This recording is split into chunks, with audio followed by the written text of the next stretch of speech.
Good afternoon, everyone, and welcome back to another episode of the Run the System podcast. I am your one and only host, Chris.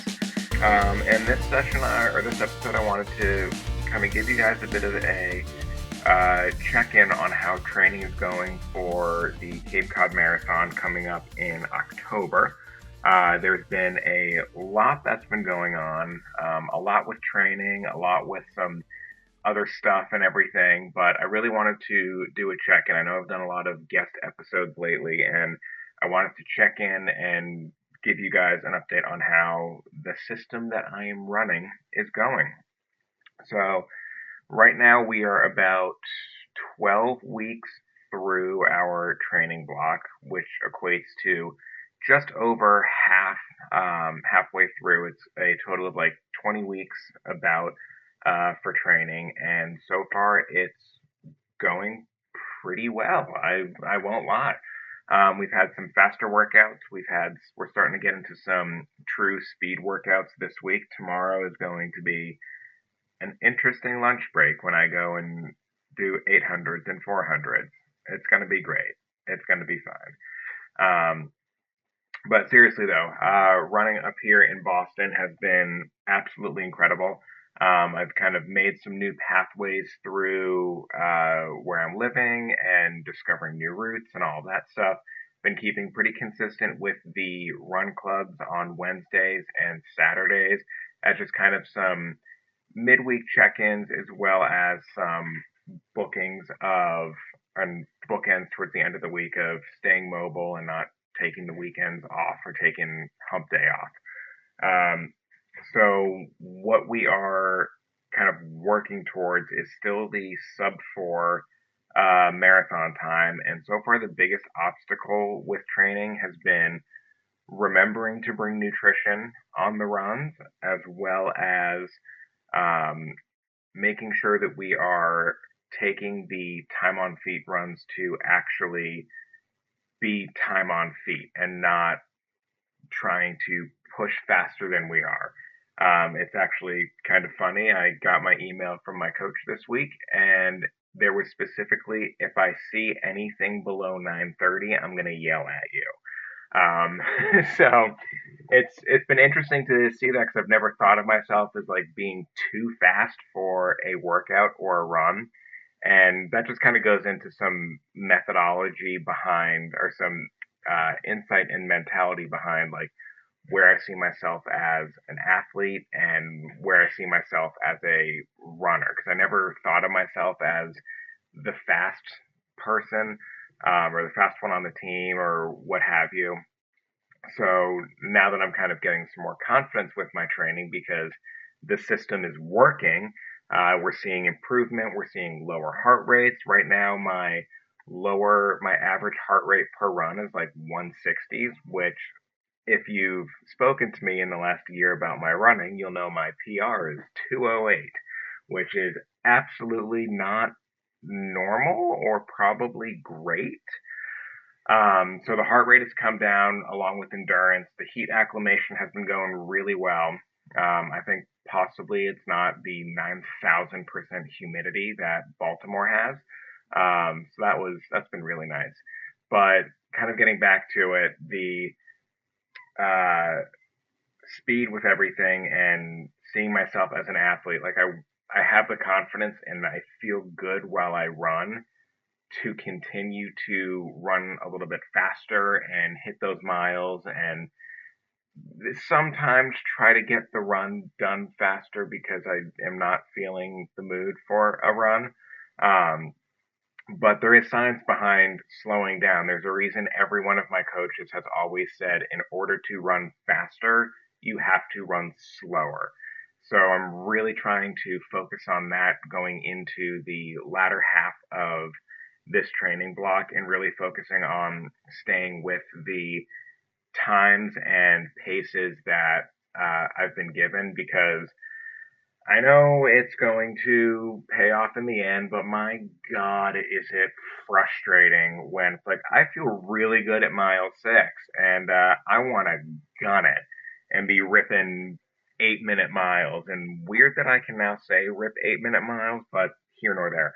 Um, but having that importance of time on feet for respiratory increasing and uh, leg mobility and all of that stuff, as well as making sure I'm not pounding too hard on any one of my joints. That did kind of come up earlier this week with a little bit of back pain, as well as um, some like ankle and knee stuff. They were just kind of stiff, so wasn't feeling too hot. But hopefully, after a massage yesterday and a rest day yesterday, run club tonight will be pretty good. It's just a 3.5 mile course, I believe it is, at above a 9:30 pace. I hope my coach is listening and is smiling at the fact that I am emphasizing above a 9:30 pace. Um, so yeah, that should be a fun run tonight, and then tomorrow's lunch is going to be some speed work and all that good stuff. Running in the heat the last couple runs has been interesting. Definitely running later in the morning has not been stellar, but it hasn't been too bad. Throughout July, it's definitely been increasing my heart rate as I run and as I get used to the heat acclimation and how that happens. Lately, it's been about 80 to 90% or 80 to 90 degrees with humidity, especially on the weekends at like between 10 and noon. That's been a challenge, but hopefully, as we get a little further in, I will smarten up and wake up a little bit earlier on Sunday and go for a run where it's not 1,000 degrees out. But it's definitely working through. I can feel my body responding better to some of the longer runs. I can feel my body responding better to the speed work and the intervals and tempo runs and all of that stuff. But moving into August, there's still going to be a few hot days, but as we start to kind of climax the peak of summer, we're going to come in and the weather's going to start cooling off, and it's going to really set me up to run into September as well as um, coming in through the beginning of October, right when the marathon is. So hopefully, as the weather gets cooler and we hit that 20-mile long run a little bit further down, it'll be a nice day and everything will be good to go to finish strong with this training block.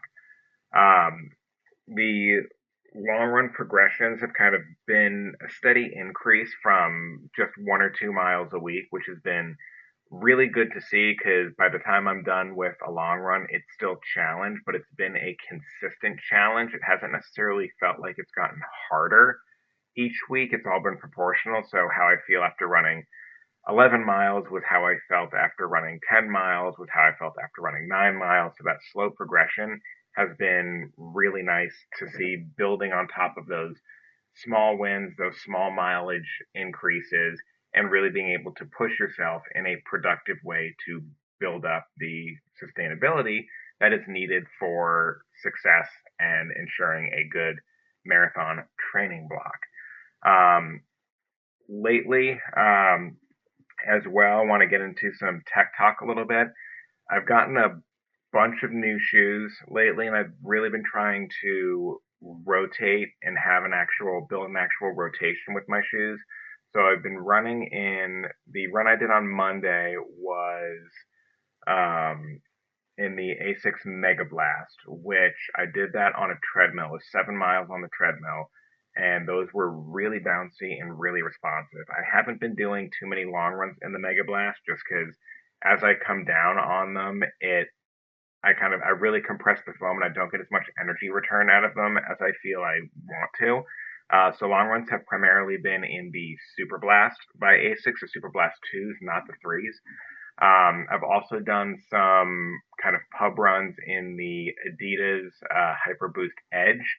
Those have been a really nice shoe. It's kind of a little more plush than the Super Blast, but a little firmer than the Mega Blast. So it's been a great kind of middle ground rotation shoe for that to kind of keep with higher levels of energy return while not sacrificing on something that might be a little bit more bulky, like the Triumph or um, the the Hyperion a little bit, where they're not necessarily bulky shoes, but they are a little bit more so than the Asics and the Adidas. So I've also gone on some hikes, so I've been using the Asics Trabucos, their trail shoes, which have been awesome, wicked light, wicked spongy, good energy return on them, and they've been really grippy. I really like the outsole on them. Additionally, I've been rocking the Garmin Fenix 8.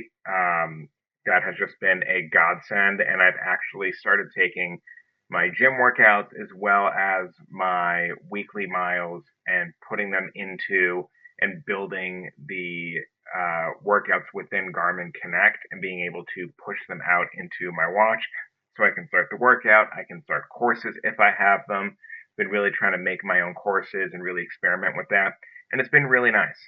It's been really nice to kind of feel like I have a hand on my training and be working with someone who can adapt on the fly, and it really feels a lot more personal and like my training is custom to where I am, as opposed to a here is a beginning, middle, and advanced training plan that you can get for 20 bucks on the internet, or um, where you can punch into Copilot and say, I need a training plan for a marathon for 20 weeks and get one. Being able to go back and forth with my coach and have check ins after each run or after each week has been really helpful for my own knowledge, as well as really adapting and figuring out how best to move things around and shift things and all of that stuff. I'm still kind of using AI to ask some questions, and I'm uploading my data from Garmin to AI. It's just kind of a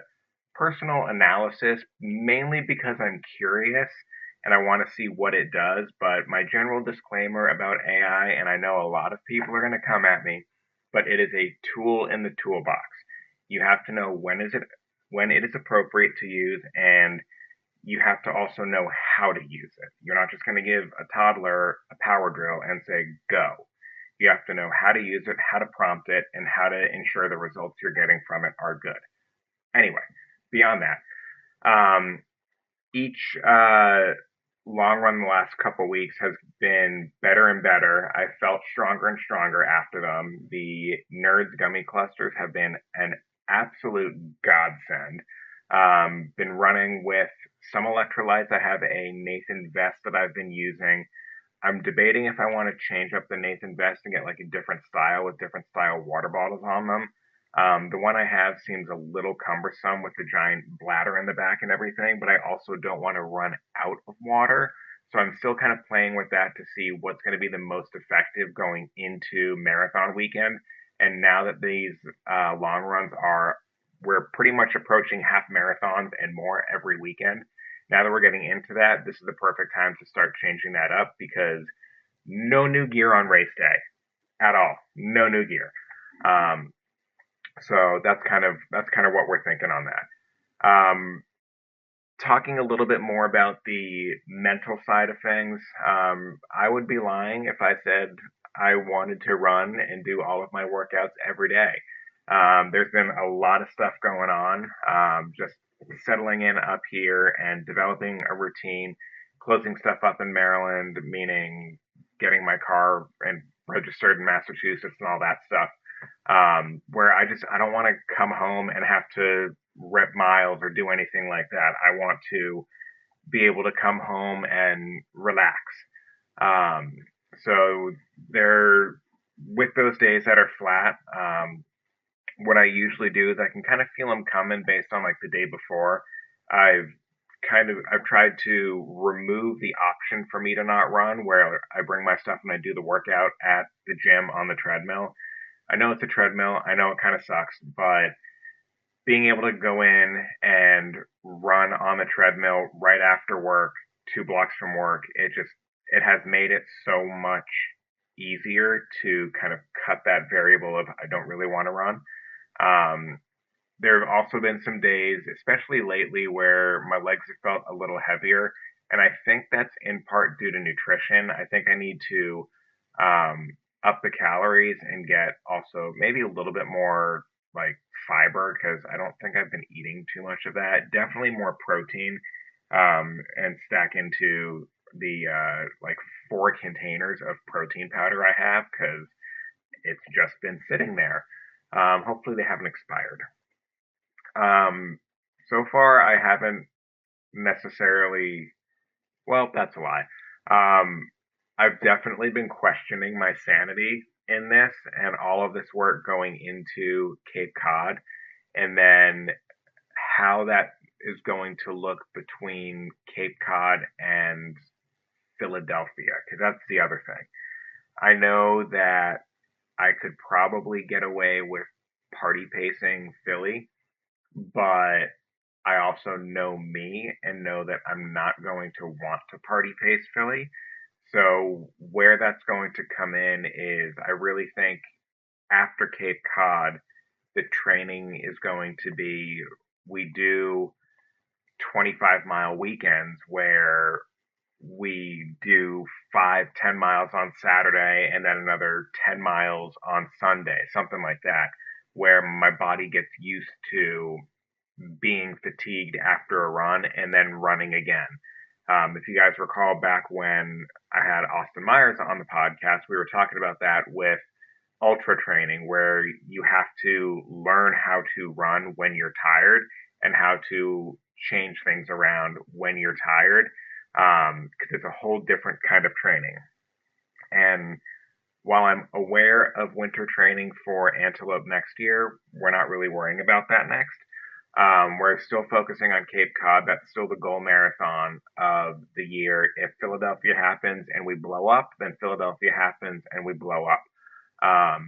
But Cape Cod is definitely going to be the target race. In a couple weeks, I have the Falmouth Road Race coming up, and that's going to be, I think, a really good check-in to see how things are going. It's going to be a good race day check-in, a pre-race day check-in, and even a couple days before race day check-in, just to make sure that everything is functioning, that we have um, our outfits for race day, our tops, our tights, our shoes, our socks, everything, running top to bottom. Make sure that we have timing. Make sure that everything is in alignment. The body feels good leading up to it. Have a little bit of a taper down and then come back up for it and get used to suddenly not running as much. So I think Falmouth is going to be really good in a couple weeks, and I'm really excited. I've never run that race before. I've heard that it is a slow race because there's a lot of people who do it, so it can be a slow start to the race where there's nothing I can do about that. So go team.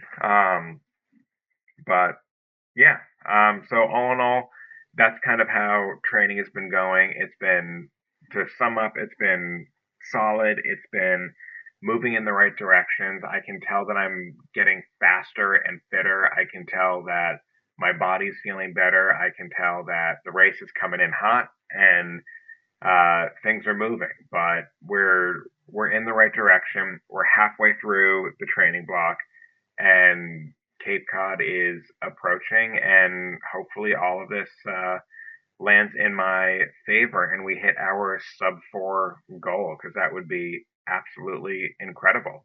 So yeah, thank you guys for tuning in and listening. I know this is a much shorter episode. I like to keep these solo episodes a little shorter than the guest ones. But let me know if you guys have any questions or comments, or if there's any guests that you think I should reach out to bring on. I would love to hear from you guys. I'd love to hear what other runners are doing. So yeah, you know where to find me on Instagram. Ooh, I do have a new Instagram for Run the System. It is at Run the System 28. So go like and follow and make me feel wanted and happy. But other than that, thank you guys. I hope you have a great rest of your week, and I will talk to you next time.